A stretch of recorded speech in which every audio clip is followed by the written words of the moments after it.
Hi friends, I'm happy that you're here today.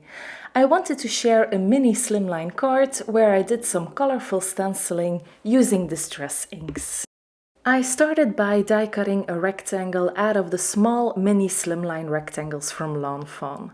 I did this with Bristol Smooth cardstock, and this is about 2 3/4 by 5 3/4 inches.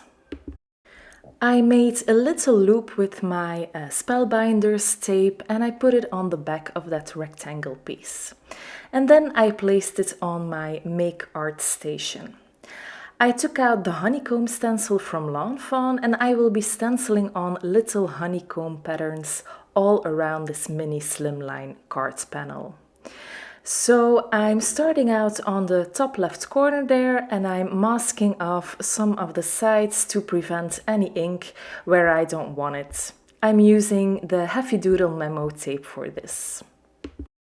So I took out some distress inks to do the stenciling and I used candied apple, salvaged patina, peacock feathers, mustard seed and spiced marmalade. I also showed the abandoned coral, but I ended up not using that one. So here I already did the orange, which was the spiced marmalade. And when I was done with that orange, I was wiping off the stencil and I placed it a little bit on the side and more to the bottom of the pattern. Again, masking off the sides with that Heavy Doodle tape and then going in with the yellow, which was the mustard seed. And I'm actually doing this multiple times, always doing the same thing, making sure to clean off the stencil with a dry cloth, just to prevent any color contamination.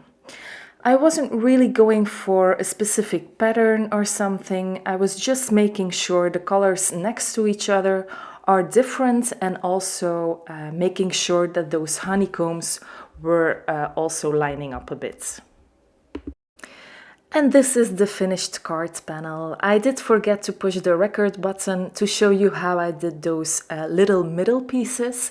I'm so sorry for that, but it's actually super easy. I just used that one tiny piece there in the stencil and I lined it up with the different honeycombs and alternated colors to stencil it on. Now that the stenciling is done, I can work on the images. I used the You're a Keeper from Lawn Fawn. I love that little bear there. And I also used a few images from the High Five stamp set. I stamped these in jet black ink on Transotype Perfect coloring paper and I did my coloring off camera. I will list the Copic colors below so you can definitely check them out. And these images turned out so cute. I really love that bee theme here. I added some more interest to the card panel by die cutting a few honeycomb frames in different colors of cardstock. I used guava, fake tan, tide pool and sticky notes. I arranged these on the card panel, making sure to leave some space for my sentiment on the top left corner. I glued these hexagon shapes on with my favorite liquid glue. This is the Art Glitter Glue, and this is by far the best liquid glue I have ever tried. And then with my scissors, I cut off the excess frames that were hanging off the sides. And now my background is all done.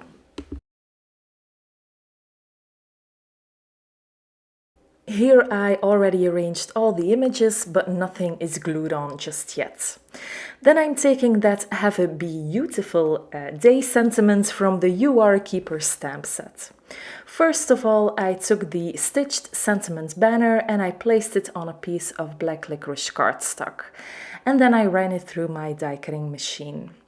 I put on some anti-static powder and then stamped the sentiment with Versamark ink.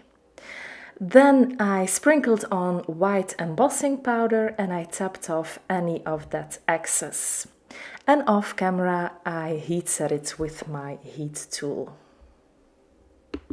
You can see on that banner that it has a nice stitching detail all around, and I really love that. It gives it a nice finishing touch.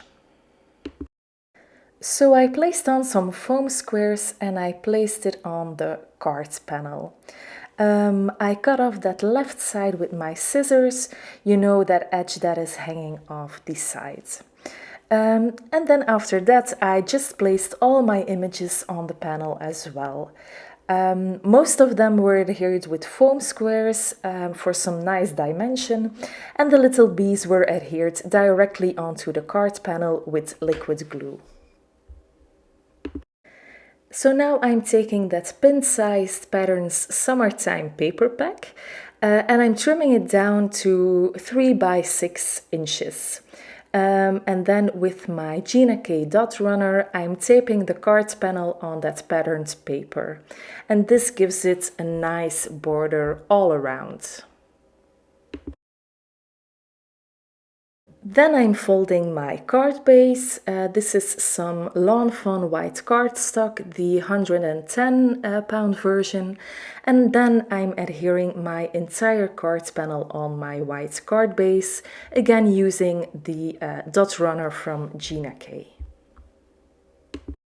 For a finishing touch, I'm adding just a bit of clear sparkle with a sparkle pen on all the wings of all the bees. And that kind of finishes off my card for today.